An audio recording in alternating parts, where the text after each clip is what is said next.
कमलनाथ जी की सरकार ने किसानों को कर्जा पटाना शुरू किया था।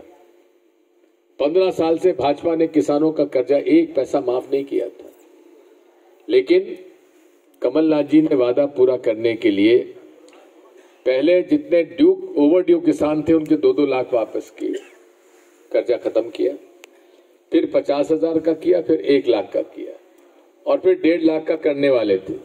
इसी बीच उन्होंने सरकार गिरा दी। अब कर्जे के बारे में, किसानों के कर्जे के बारे में कोई बात ही नहीं कर रहा है।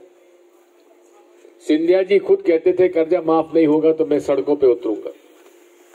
खुद कहते थे कि शिवराज तुम्हारे खून से हाथ रंगे हुए हैं, कितना ही खिसलोगे मिट नहीं पाएंगे।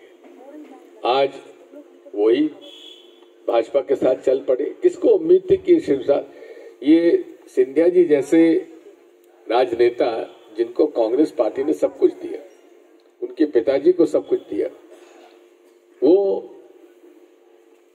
सौदा कर लेंगे इन विधायकों के साथ ले जाकर भाजपा में। आज हमारे सामने सबसे बड़ा संकट लोकतंत्र का है। अगर इस तरह चलता रहा तो लोकतंत्र बचेगा कैसे? अब मध्य प्रदेश में उपचुनाव हुए, हमें जितनी उम्मीद थी उससे कम हमें सफलता मिली। उसके कारणों का विश्लेषण कमलनाथ जी कर रहे हैं, लेकिन अब हमें इस बात पर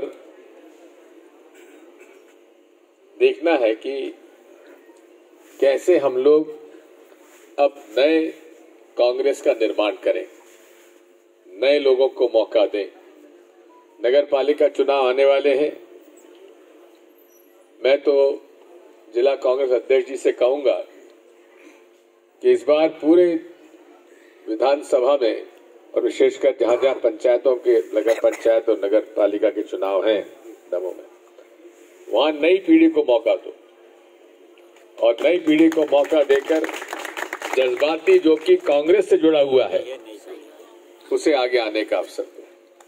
मुझे उम्मीद है हम फिर से इतिहास रचेंगे, क्योंकि आज देश में मजदूर और किसान एक हो गया। किसानों के खिलाफ कानून ले आए।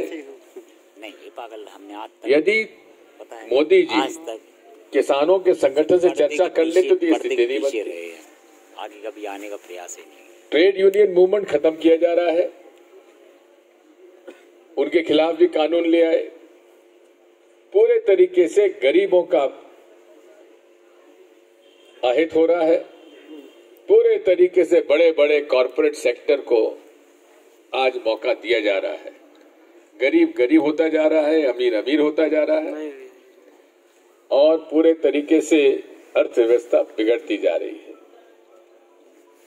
आज विश्व में सबसे ज्यादा कोरोना से मौतें प्रति मिलियन, सबसे ज्यादा मौत भारत में हुई है और सबसे ज्यादा अर्थव्यवस्था प्रभावित कहीं हुई है तो भारत की हुई है। मोदी जी को रोज नए उन्हें भाषण देना है, रोज नए जुमले बनाने हैं। अब वैक्सीन की बात कर रहे हैं। अरे भाई, वैक्सीन को तैयार करने में 3-3, 4-4, 5-5 साल लगते हैं और उसमें भी ट्रायल पहले जानवरों पे ट्रायल होती है, उसके बाद फिर मनुष्यों पे ट्रायल होती है। अब इन्होंने शुरुआत पूरी मनुष्यों से ट्रायल करनी शुरू कर दी।